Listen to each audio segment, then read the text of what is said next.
It's because we can't afford the imported buses, but the ones made by hand in their small workshops are more cost-effective. The small workshops in Pakistan only use decommissioned truck chassis. How can we build a luxurious passenger bus? The tinkered truck chassis in front of us is the protagonist of building a bus this time. The first step to start building the bus is to bend and weld these square tubes. The frame is fixed on the truck girder at equal distances. This is the external frame of the entire carriage. The square tubes are batch-made according to the datum. After confirmation, they can be welded and fixed directly. Considering that individual square tubes will still shake, make sure that the entire outer frame is integrated because the truck chassis has a front-mounted engine and the bottom of the transmission shaft. The space on both sides can only be used as luggage compartments. This is the difference from the traditional passenger car chassis. In fact, the space in the chassis cannot be fully utilized. These processed wooden strips are connected to the bottom channel steel through bolts. This way, the wooden floor is convenient for subsequent nail fixing of the wooden floor, which can reduce the weight of the entire bus and save the cost of building the floor. It is necessary to completely cover the internal square tubes.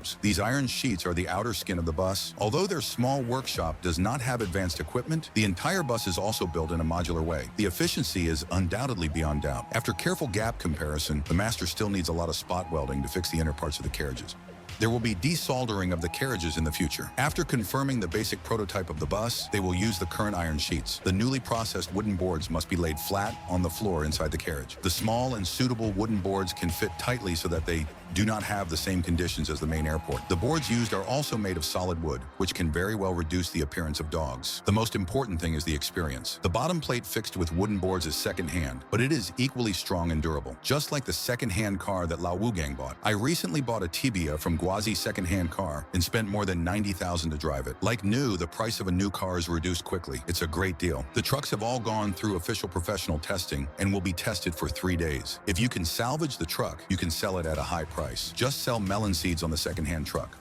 While the master fixed it with nails and crossbeams, he also fixed a large number of leg irons on the roof. The purpose of installing these brackets is to solve the problem of small luggage storage in the chassis so that more luggage can be stacked on the entire roof. The shortcomings of using a truck chassis are easily solved. To prevent luggage from falling off during driving, a baffle of a certain height must be fixed on the outside of the rack, and the roof forms a separate space, considering that using glass will increase a lot of costs for their small workshop. Acrylic panels are used as the windows on both sides of the carriage, which does not affect the light transmission performance of the bus and has the effect of blocking wind and rain because the stone and wood floors will get wet and rot when exposed to rain, which increases the service life of the wooden floors. We also laid a layer of anti-skid iron sheet. The wooden floor was insulated and then holes were made in the iron sheet according to the drawn lines. It was impossible to drill through the iron sheet without nails. While softly upholstering the interior of the carriage, his master also started to cover the leather seats. The thickness of the sponge used inside can be seen. The comfort of the seats is relatively high. Even the back panel is made of patterned acrylic material. Passengers in the rear can have a good visual effect. After placing the seats at standard intervals, they need to be directly welded to the iron base plate without bolts. There will also be looseness. The connection method can also improve the seat fixation efficiency. After the interior of the car is gradually formed, a new sealing strip can be installed for the windshield. It is clear that their glass generally does not use sealant to extend and fix this kind of thickened and thick sealing strip. The glass can also be firmly clamped and fixed, which is why nylon ropes are used internally. After the glass is fixed, the line strips are stuck into the gaps to avoid the margin in the sealing strips from causing the glass to shake. After these tasks are completed, the surface to be thoroughly dried. They have bright paint tubes and they do not have a large dust-free spray booth. As long as there is no wind on the day, it is the best time for painters to spray paint to minimize the appearance of sunken spots on the paint surface. In Pakistan, stickers are rarely used as a solution for carriages. The logos on the surface will be covered with textured paper and sprayed twice to have a beautiful and generous pattern effect without affecting the gloss of the paint surface. It is the exquisite craftsmanship of their painters that makes the paint surface more translucent. The car will also be carefully processed. Polishing and waxing work. After the master has fixed the taillight cover with screws to make up for the shortcomings caused by open-air spray painting, this handmade luxury bus is gradually coming to an end. In order to avoid defects during use, the masters will also conduct a lot of inspections. Can the bus be adjusted in a timely manner without giving the owner a bad experience? This bus built with a truck chassis has successfully rolled off the production line. What do you think of the skills of the Pakistani masters?